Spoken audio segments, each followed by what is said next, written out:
Hello and welcome to the new chapter of carbohydrate metabolism. That is one is last one and important one. बहुत मज़े का आसान और बहुत ज़्यादा इंटरेस्टिंग चैप्टर है.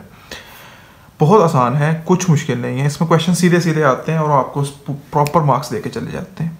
ठीक है. अब आपने याद कैसे रखना है वो आपको मैं हूँ ना.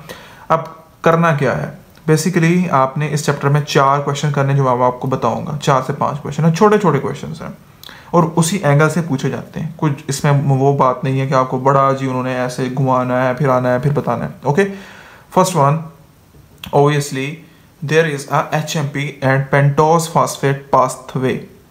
क्या चीज़ है? देखने में तो बहुत बड़ा नाम है, लेकिन इसको हम थोड़ा सा आसान बना देते हैं आप लोगों के लिए. ओके, सो इसमें सबसे पहले आपसे क्वेश्चन क्या किया जाता है? आपसे क्वेश्चन ये किया जाता है, write down the irreversible and oxidative steps, ठीक है, ऑफ द HMP पाथवे. कितने स्टेप्स होते हैं? फर्स्ट ऑफ ऑल ये पूछा जाता है. उसके बाद ये पूछा जाता है कि इन स्टेप्स में क्या क्या चीज़ें बनती हैं. ठीक है, या HMP पाथवे पूरे के पूरे में क्या क्या चीज़ें बनती हैं, ये पूछा जाता है.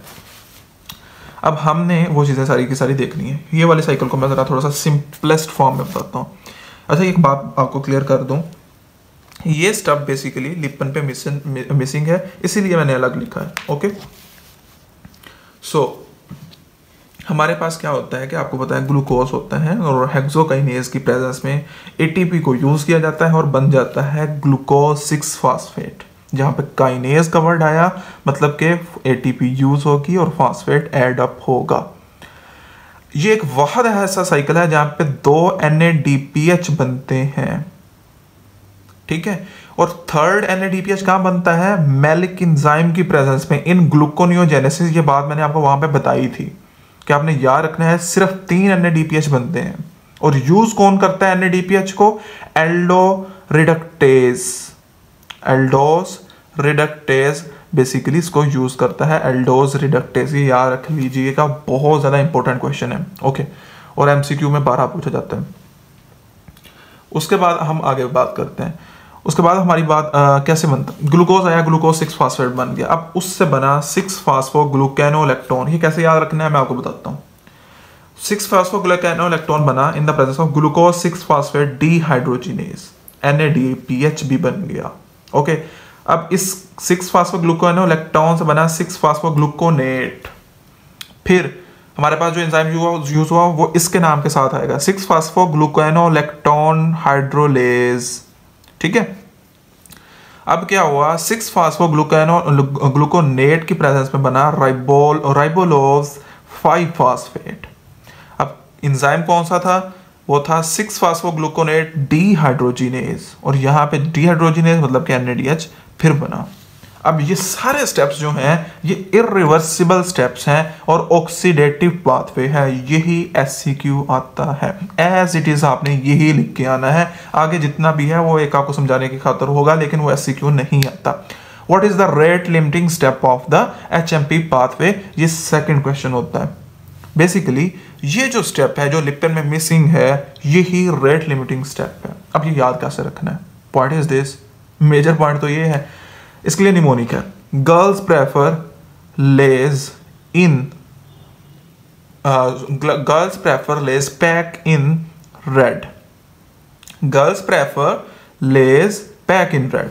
Girls for glucose 6 phosphate prefer Lay's, यानी PL दोनों वर्ड्स आएंगे एक ही वर्ड में, दोनों लेटर्स आएंगे एक ही वर्ड में. Phospho, P for phospho, gluconolactone, lactone के लिए मैंने L यूज किया. ओके, उसके बाद है फॉस्फोग्लूकोनेट P, और इन रेड राइबोलोज 5 फॉस्फेट. That's it. याद होगी ये बात आपको. Okay, you can take screenshot of that. उसके बाद हम आ जाते हैं आगे. अब जितना भी आगे हम बात करेंगे बेसिकली वो इस तरह से बात करेंगे कि आपको ये बात समझ में आ जाए कि एक्चुअली में ये होता क्या है आगे. अब होता ये है कि राइबोलोज 5 फॉस्फेट जो है वो बेसिकली 2 चीज़ों में टूटता है, राइबोज 5 फॉस्फेट में और जाइलोलोज 5 फॉस्फेट पाथवे में. अब इन सब में बेसिकली आगे भी कुछ चीज़ें बनती हैं. इसको आप एक सीक्वेंस से तो याद नहीं रख सकते, थोड़ा मुश्किल होता है, ये भी मैं मानता हूँ। लेकिन इसमें आपने जो MCQ पॉइंट के लिए याद रख लेनी है वो क्या याद रख लेनी है कि जो ट्रांसकीटोलेज है बेसिकली ये 2 कार्बन ट्रांसफ़र कराता है, और ट्रांसएल्डोलेज है ये 3 कार्बन ट्रांसफ़र कराता है। ये बात आपने अच्छे से अपने दिमाग में बिठा के रख लेनी है। बाकी आपको बात याद रह जाए इस तरह से तो वेल एंड गुड। बाकी मैं आपको इसलिए नहीं पढ़ा रहा क्योंकि ये याद रखना पॉसिबल नहीं होता, मुश्किल हो जाता है याद रखना। बस आपको ये पता हो कि ये रिवर्सिबल स्टेप है और इसमें कुछ ऐसा और प्रोडक्ट बनती नहीं। अच्छा, अब जो क्वेश्चन इससे रिलेटेड आता है वो क्या आता है? एक तो ये आया कि ट्रांसकीटोलेज कितने कार्बन ट्रांसफर करवाता है? 2। ट्रांसएल्डोलेज 3। ओके, अब ये है कि इन सब पूरे साइकिल जो ऑक्सीडेटिव और नॉन ऑक्सीडेटिव इनके प्रोडक्ट्स क्या हैं वो देख लेते हैं। अब इनके प्रोडक्ट्स जो हैं वो मैं आपको यहाँ पे दिखवा देता हूँ क्या क्या चीज़ें हैं। इंपॉर्टेंस क्या है? NADPH बनवाता है first of all. Second, pentose sugar बनवाता है। पेंटोज शुगर मतलब मैं आपको दिखाता हूँ क्या है पेंटोज शुगर से रिलेट। मतलब ये जो हमारे पास राइबोज 5 फास्फेट में टूटा और जाइलोलोज 5 फास्फेट में टूटा था, राइबोलोज 5 फास्फेट इन दोनों में टूटा था, ये बेसिकली पेंटोज शुगर है। इसी तरह ये देखेंगे ये जो है शुगर जो है वो आगे न्यूक्लिक एसिड बायोसिंथेसिस में इन्वॉल्व है, तो ये भी इसके इंपॉर्टेंस में आ जाएगा। ठीक है, न्यूक्लियोटाइड बायोसिंथेसिस और ग्लाइकोलाइसिस के इंटरमीडिएट भी इसमें बनते हैं। ये सारे इसके इंपॉर्टेंस के पॉइंट हैं।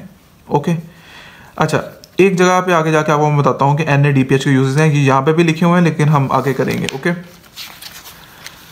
उसके अलावा एक चीज़ और याद रखिए, ट्रांसकीटोलेज के लिए थायामीन पायरोफॉस्फेट कोएंजाइम यूज होता है, that is an MCQ point. Okay, ये चीज़ आपने ज़ीनोबायोटिक्स में अच्छे से पढ़नी है, you can skip it now. उसके बाद आ जाते हैं हम नाइट्रिक ऑक्साइड की सिंथेसिस पे। नाइट्रिक ऑक्साइड की सिंथेसिस बेसिकली कैसे होती है? इसके लिए आपको 2-3 चीज़ें रिक्वायर होती हैं, जिसमें एक है आर्जिनिन, ऑक्सीजन और NADPH। अब नाइट्रिक ऑक्साइड बनाना है NO। अब जब ये बनेगा तो साथ सिट्रोलिन भी बन जाएगा। अब जब सिट्रोलिन बन गया बेसिकली ये सारा प्रोसेस जो है ये हो किसकी प्रेजेंस में हो रहा है वो बेसिकली है नाइट्रिक ऑक्साइड सिंथेस।